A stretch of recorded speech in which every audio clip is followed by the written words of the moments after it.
The community model is dignitarian at its core.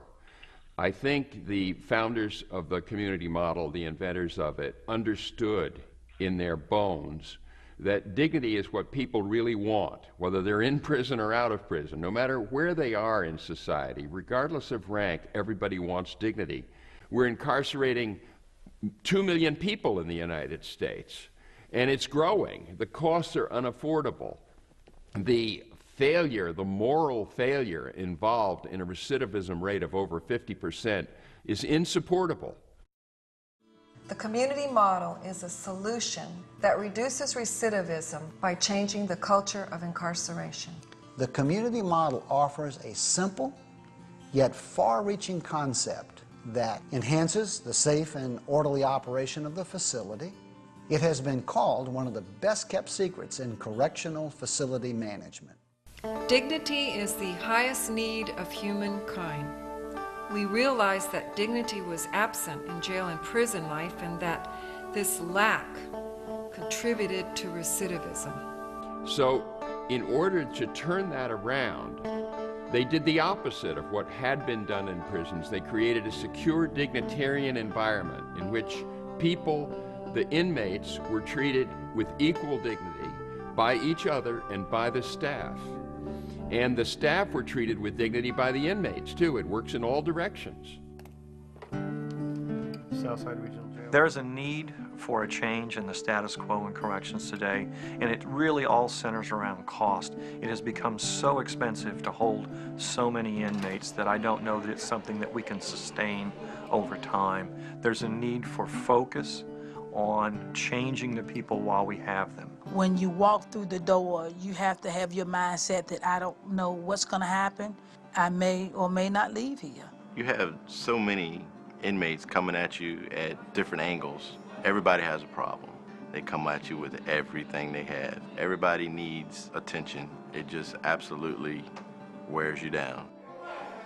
Things are beginning to change in this business. We haven't learned to do the thing that really brings about change. People go out and they come back. If their behaviors don't change, if their attitudes don't change, if they keep hanging with the same people and doing the same things, then the same things will result. We call it doing life on the installment plan. The community model is an innovative administrative stance leading to successful new entry into society.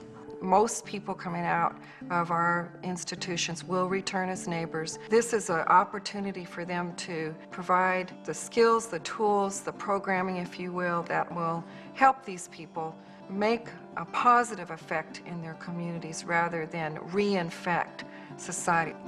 The community model program inside the jail where it's housed turns things 180 degrees. It becomes a positive, encouraging, pro-social culture where people take a good, hard, honest look at themselves, learn things about themselves, and they learn from each other. When we first talked about the program, I didn't quite know how it was going to work. We had them volunteer, and to my amazement, we ended up with a waiting list rather quickly.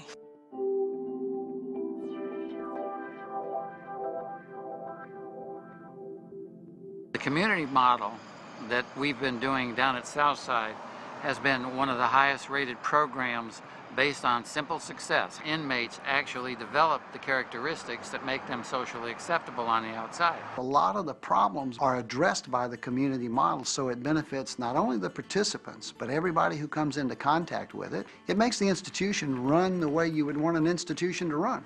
If you could create a secure community, an environment in which dignity was secure, then I think people would be open to learning not only how to practice dignitarianism, but also how to get what else was on offer within the prison walls, so that when they got out, they would be able to relate to other people in a dignitarian way. That's why you see the peace and the harmony that's uncharacteristic for a group of inmates. One of my jobs here is to take all the incidents that we have in the jail and put them in some type of order. Red for assaults on staff, yellow for inmate fights, green for suicide attempts, and blue is for contraband. Every place on this board are pins. That means it was an incident of some type of another. But right here, this unit right here, which is HB 300, is where our community unit is. There's not one pin. The community model versus the normal work environment for a correctional officer is quieter, it's safer, the correctional officers are shown respect, it's not threatening in any way. One of the things we found is there are 0 incidents in the last year at the treatment facility for the community model, which is not true in any of the other modules or any of the other treatments. There are always incidents, and so this one is exceptionally positive.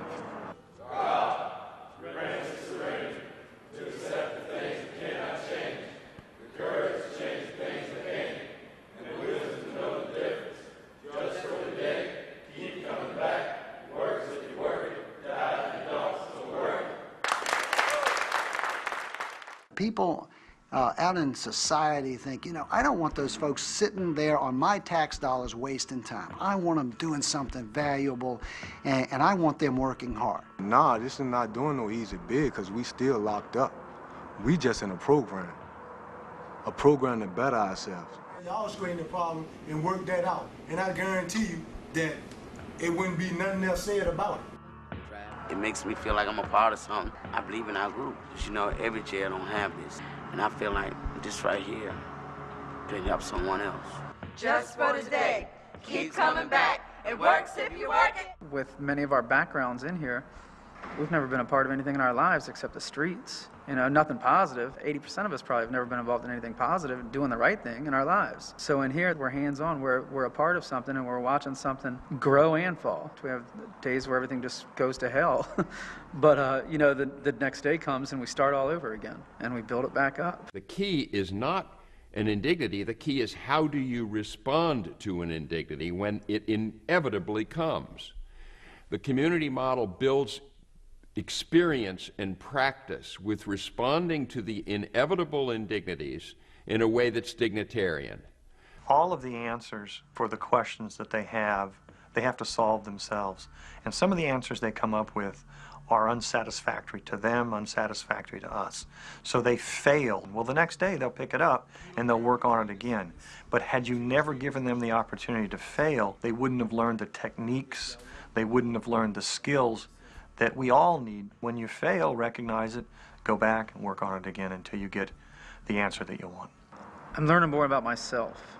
When I have people telling me what I've got to do, it's natural for me to not want to do it. I'm looking at myself a whole lot more. I'm realizing a lot about myself, a lot of my character defects. The 8 months that I just did in another program, I had 9 counselors, all with master's degrees and all that. I've learned more about myself in a month than I did with talking with them 7 days a week. I've evolved a whole lot in this past month compared to what I was a month ago. We do have structure. We have a schedule that we adhere to all day. Classes begin at 8:30 until 5:30 in the evening. It's not the easy ride that some might believe it is. You have to apply yourself.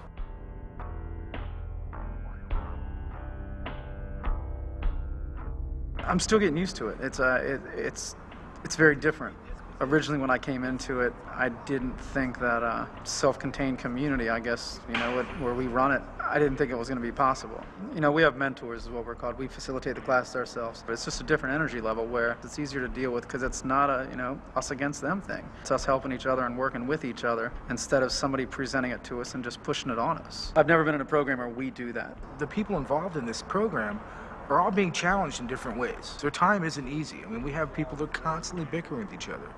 They have to learn to grow, and they're not going to escape the cycle of recidivism until they learn how to deal with the issues that brought them here. And we have classes. Some of it deals with cycle of violence, vicious circles, cultural differences, spiritual beliefs. There's a lot of different methods to get to the same point. Recovery is to regain that which is lost or to regain.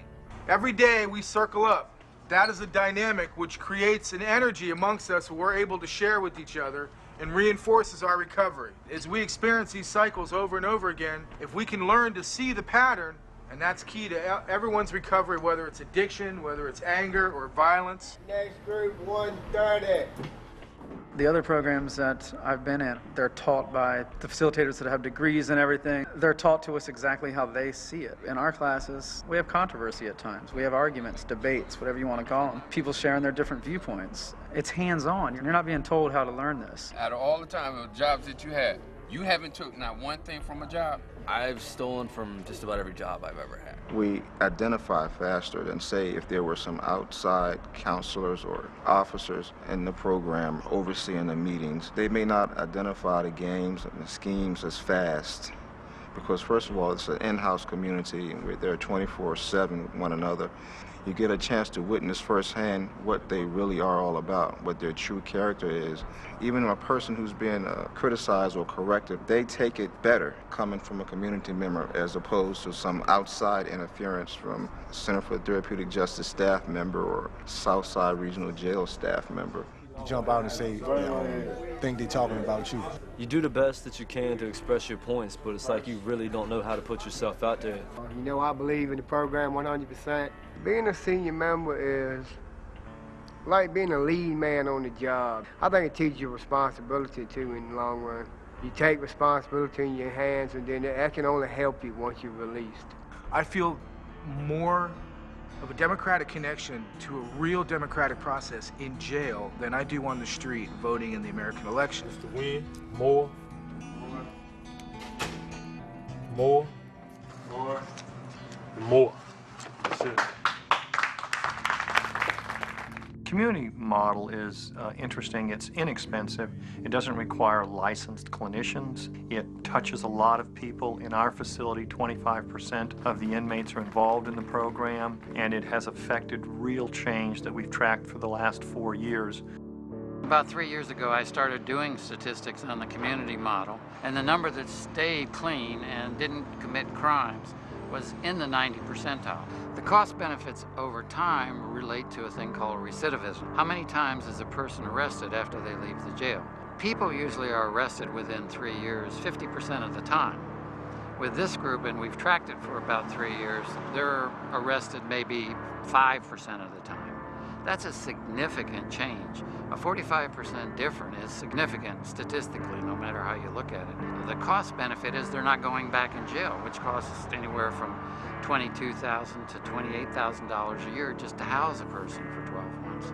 That was also a savings in the court because they don't have to go through the court again. It's a savings in law enforcement because they don't get arrested. When they don't recidivate, when they don't go back to jail and doing crimes that they've committed, it's a big savings to society. The statistics that we have on this program are very, very good. We have had a recidivism rate in single digits. I believe that there's a direct correlation between the participation in the community model and an exceptionally low recidivism rate. Now my life is better. I'm attending Southside Community College instead of Southside Regional Jail. I want to be a substance abuse counselor that I may help someone after I get help for myself. When evaluating any program within the jail, you have to look at the numbers. I'm a manager first. Does it make sense from a dollar standpoint? Can I sustain it? Is there a revenue stream with which I can pay for a program? And then you go right from can it be afforded to is it effective? And if it is effective, then the numbers will bear it out. I don't believe in bringing one person up and telling you how good that person is as a result of a program. Show me the numbers over the years, and that will convince me whether a program is successful or unsuccessful in my mind. For one, we locked in the cages back here, you know, and for two, you can learn more up there. You know, it's about change up there. Back here is you get to fall back in the same predicament you just came out of, you know what I'm saying? So if you ain't ready for change, you can't go up there in that program. The word that a lot of people have used is institutionalization. I call it an addictive process. This forced idleness with nothing to do and no positive values or anything positive going on. You just sink to the lowest common denominator. The community model offers them a way to get out of that pattern. Truthfully, I stay out of most of the housing pods because the inmates tend to get stirred up enough that it becomes a problem for the correctional officers. Just the opposite opposite is true. When I go through the community pod, they're already quiet when I walk in there, and if I choose to speak or I choose to interject myself into whatever's going on, I'll actually ask their permission. They always grant it. They listen to what I have to say, and I then leave with very little fanfare. If a judge orders someone into that community, I don't believe they're going to do as well as if that person, having arrived at jail, volunteers. It's a different mindset when they go in there. I think it's important. This volunteer aspect opens up a new experience for all the participants because right away they realize that they need to step up to the bat.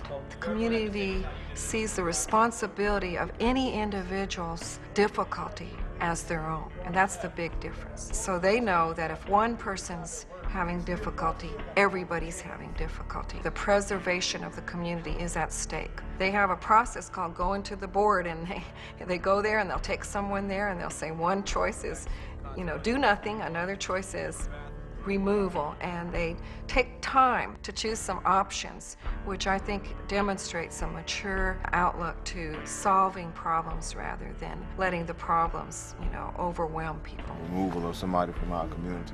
It feels like there's a genuine change. The reason why I know it is because if we have someone that does something and they get voted out, you can actually look at their face, they miss it. So I know that there's positive things going on in there. I could do better up there than back here. Back here, I could just fall down and just think of wild, crazy stuff to do, but like, I don't care. But yeah, 30 days I'm going. I put in a request already to the captain. I haven't got no answer back, but as soon as they give me a chance, I'm going back up there. A lot of times people say we remove people. In actuality, they remove themselves. We are sort of on an honor system in which the officers and the staff stay out of the way as much as possible. They leave it up to us to resolve our own disputes, to pretty much solve our problems, without getting the jail involved. As a senior member in the community, we oversee a lot of conflicts amongst the community, not as far as resolving them, but just being there to sort of say, well, maybe you should listen a little bit more. If he can do this, if he can follow these petty rules, which they are petty, all of them are, they're rules that we tell our 2- and 3-year-old kids around the house. Don't forget to wash your hands, little basic stuff like that. Yeah, they're petty for grown men. I understand why some people get frustrated. Or maybe you should hear what he has to say. It's just an understanding that we have.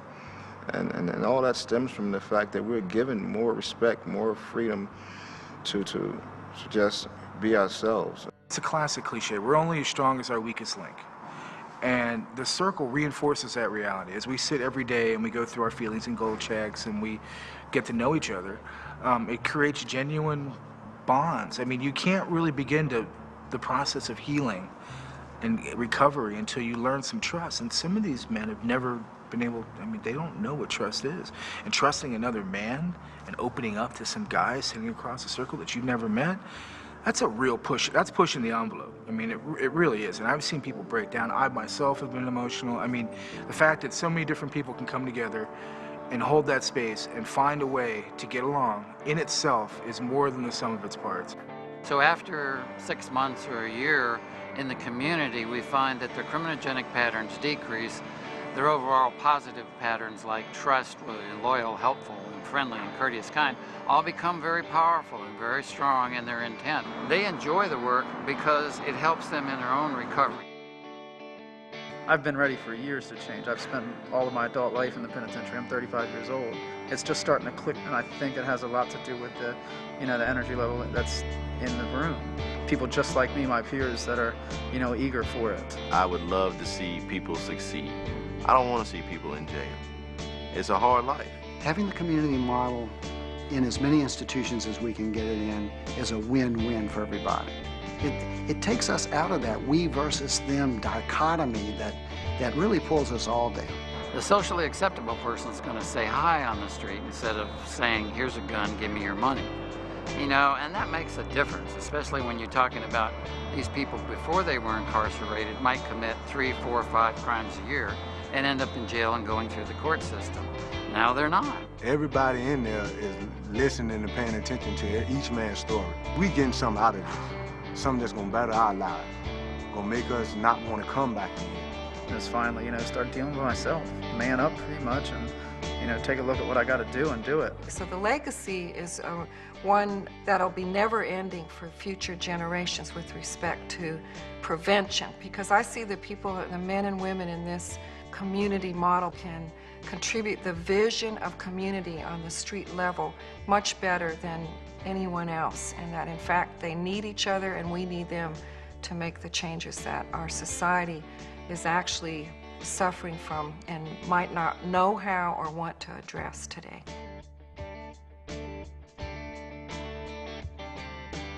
Well, one critical element in the community program being successful, and I would guess for any program being successful, is that the superintendent, warden has got to buy into the program, has got to support it, needs to walk down there, walk around, look into it, make your support for the program abundantly clear to your staff, and then you're giving that program, really any program, a fighting chance.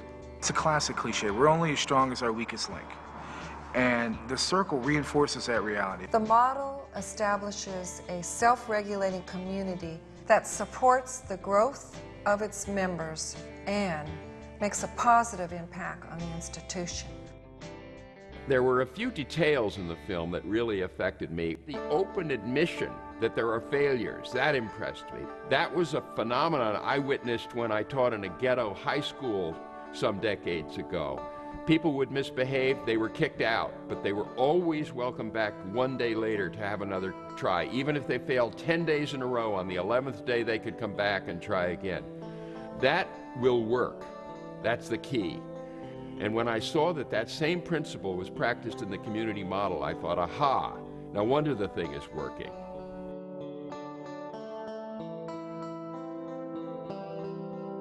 Prisoners have an opportunity to lead the way in the dignity movement. They are the vanguard of the dignity movement.